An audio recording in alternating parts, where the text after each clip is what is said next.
Olá, IPCA! Hoje é segunda-feira, dia 20 de agosto de 2012. Nós estamos juntos há 190 dias lendo a Bíblia. E hoje leremos segunda carta de Pedro, capítulo 2. Nós já vimos que na primeira carta o apóstolo Pedro estava preocupado em incentivar os cristãos a suportar o sofrimento e a tribulação com esperança, sabendo que assim haveriam de imitar o exemplo do Senhor Jesus. Já nesta segunda carta, Pedro está muito preocupado com o falso ensino, com os falsos mestres, para que a igreja não caia na armadilha da heresia. Pedro diz no capítulo 1, que nós estudamos no último sábado, que ele orava para que a igreja crescesse no pleno conhecimento, no conhecimento completo do Senhor Jesus. E era a base de uma vida cristã intensa, verdadeira, genuína, esse conhecimento. Era a partir desse conhecimento que as pessoas poderiam associar fé, virtude, domínio próprio, perseverança. E essas coisas aumentariam na vida dos cristãos, tendo esse conhecimento como base. Não dá para ter uma conduta correta que parta de um conhecimento equivocado. Quem faz as coisas certas pelos motivos errados está fazendo as coisas erradas. Um exemplo simples. Quem pratica boas ações, quem cuida do pobre, do necessitado, pensando que com isso obtém o favor de Deus, fez a coisa certa pelo motivo errado e acabou fazendo errado. Porque ninguém vai poder chegar diante de Deus e dizer: Deus, o Senhor é obrigado a me tratar bem porque eu fiz coisas boas. Não, nós fazemos as boas obras, as boas ações, nós cuidamos do pobre, do necessitado, devemos fazer isso, mas por que fomos salvos? E não para constranger Deus a nos dar alguma coisa, como se Deus fosse nosso devedor. Note então o quanto a doutrina correta é a única base para a conduta correta. E Pedro está falando a respeito disso no capítulo 1, e dizendo: quando você tiver o conhecimento correto, a sã doutrina, então você terá o comportamento correto, e ao comportar-se de maneira correta, você vai de fato confirmar que é um salvo no Senhor Jesus Cristo, que é alguém que de fato entendeu e conheceu ao Senhor Jesus de maneira salvadora. Vale a pena lembrar aqui também, Pedro também está dizendo: não adianta simplesmente ter um discurso teologicamente correto. Sem vida, esse discurso é infrutífero. E Pedro falou a respeito disso no capítulo 1. No capítulo 2, Pedro explica um pouco mais, vai mais fundo na natureza do erro, na questão da heresia. E ele fala que essa heresia que estava penetrando no seio da igreja era uma heresia destruidora.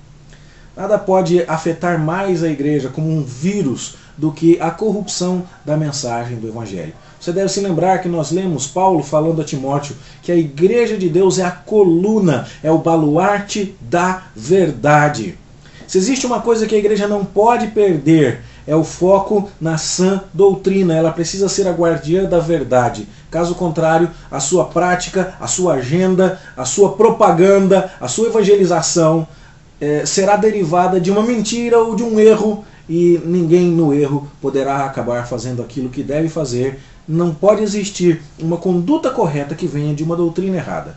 Então Pedro chama a heresia de algo destruidor. E como nós já falamos em outras ocasiões, naquele contexto Pedro estava lidando com alguns falsos ensinamentos que um século depois, lá no século 2 da era cristã, se desenvolveram na heresia que ficou famosa historicamente, conhecida como gnosticismo. Entre os vários elementos do gnosticismo, havia a ideia de que o corpo é mau e que a alma é boa, que o mundo das ideias, isso herdando valores de Platão, o mundo das ideias era ali que estava a perfeição e que o físico não tinha tanta importância assim. Então, as pessoas que abraçavam isso tinham normalmente duas atitudes possíveis. A primeira era maltratar o corpo. Era dizer: o meu corpo precisa ser anulado. E então eles praticavam aquilo que nós chamamos de ascetismo. Não comiam certas coisas, não tocavam em outras. E nós já vimos o apóstolo Paulo combatendo essas coisas nas suas cartas. Mas a outra postura era ao contrário. Já que meu corpo é mau, já que tudo isso aqui é mau, eu posso fazer o que eu quiser com ele. E o resultado era a libertinagem. Em especial, uma conduta de depravação sexual que estava em harmonia com a prática do mundo daquela época, como nós já lemos um pouco em Pedro, na primeira carta, e também em Paulo, quando escreveu aos Romanos. A imoralidade, a promiscuidade sexual era a regra. E você vê aqui, então, que a heresia que Pedro está advertindo a igreja a recusar, é uma heresia que vai promover práticas libertinas, como diz o verso 2. O verso 10 fala de imundas paixões, e o verso 13 fala de luxúria carnal. Isso era sem dúvida um dos elementos que estavam presentes ali. Pedro também tenta alertar a igreja para o fato de que os falsos mestres estariam vendendo uma religiosidade mais aceitável aos padrões daquela época por interesses financeiros. Ele diz no verso 3 que vão fazer comércio da igreja com palavras fictícias. Ele também fala que essas pessoas estão movidas por avareza no verso 14. E qualquer semelhança com a nossa realidade dita evangélica no Brasil não é mera coincidência. E você nota como a heresia certamente leva a alguns caminhos que são perigosíssimos. Pedro ainda fala de mistificações no verso 13. E fala que esse tipo de abordagem, onde a doutrina é corrompida, as coisas são tornadas muito místicas, há uma libertinagem, há comércio, há interesse financeiro envolvido, tudo isso acaba contribuindo para que seja infamado o caminho da verdade. Isso que ele afirma no capítulo 2, no verso 2. Para alertar a igreja a respeito disso, Pedro dá o exemplo do tratamento que Deus dispensou aos anjos caídos, do tratamento que Deus dispensou ao mundo pervertido nos dias de Noé, do tratamento que Deus dispensou a Sodoma e Gomorra. Então, Pedro exorta a igreja a que se mantenha fiel e pura, porque o juízo de Deus está a caminho para os que deturpam a verdade do Evangelho. É preciso estar preparado para o dia do juízo, porque estas coisas serão acertadas por Deus, e aqueles que desta forma corrompem a mensagem do Evangelho hão de prestar contas ao Senhor. Então, meus irmãos, Pedro ainda vai citar um pouquinho mais à frente o exemplo de Balaão e vai dizer que é preciso tomar cuidado. Balaão é aquele que conversou com a jumenta, que foi alugado para amaldiçoar o povo de Deus e que não conseguiu. Mas mais tarde acabou aconselhando o inimigo do povo de Deus a casar-se com os israelitas e devagarzinho perverter o coração dos israelitas contra o Senhor. Tanto na sua avareza, no desejo de lucrar amaldiçoando o povo de Deus, quanto na sua forma sutil de desviar o povo de Israel da verdade, assim Balaão se assemelhava aos falsos mestres que estavam penetrando na igreja. Não passavam de pessoas com interesses escusos e que estavam ameaçando o povo de Deus de destruição caso a heresia fosse abraçada. Essa é a mensagem central deste capítulo. E então Pedro diz, cuidado, porque se você que pensa que de fato está na igreja, firmado no conhecimento, acabar dando bola, acabar dando atenção a esse tipo de heresia, vai acontecer com você aquilo que diz certo adágio popular, que o cão voltou ao seu próprio vômito. Isso não quer dizer aqui que a pessoa estava salva na igreja e que então deu ouvidos à heresia e perdeu a sua salvação. Há diversos lugares na Bíblia onde nós entendemos que aqueles que são verdadeiramente salvos não podem perder a salvação. Cristo diz, as minhas ovelhas ouvem a minha voz, eu as conheço, elas me seguem, ninguém as arrebatará da minha mão, eu lhes dou a vida eterna, elas jamais perecerão eternamente. No entanto, isso é um aviso sim.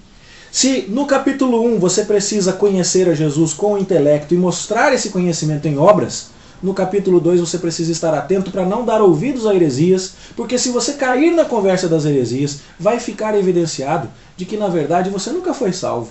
Você deu uma limpadinha em você, veio à igreja, andou no meio das pessoas, fingiu que estava na verdade, mas ao dar ouvido à heresia você deixou absolutamente claro de que nunca foi salvo. E é exatamente por essa razão que eu e você devemos procurar firmar a nossa vida no conhecimento do Senhor e tomar todo o cuidado para não sermos seduzidos por heresias. É assim que nós estaremos sendo confirmados em nosso chamado, o termo técnico é a nossa vocação, e em nossa predestinação, na escolha de Deus por nós, em nossa eleição. É quando a gente permanece estudando a Bíblia, firmes na verdade do Evangelho, firmados na sã doutrina, fazendo aquilo que a Bíblia manda fazer, uma conduta correta, fruto de um conhecimento correto. É só assim que a gente está pavimentando o caminho para o céu. Quem nos salvou foi Cristo, mas isso se evidencia para nós, e isso se torna autêntico e patente para nós mesmos quando nós nos mantemos firmes na verdade. Está aqui o grande apelo para você estudar a Bíblia, para você ter uma conduta que venha de um conhecimento da verdade e para você não ser seduzido pelas heresias. Isso não é pouca coisa. E a minha oração é que você se desperte para isso e que Deus lhe dê a graça de prosseguir, fazendo sim esse sacrifício de assistir um vídeo por dia, de ler um capítulo por dia, se não mais.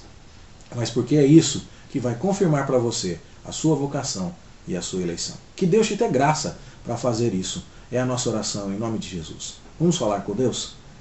Pai, protege a tua igreja, Senhor, do erro e ajuda a combater a heresia com força, com vigor.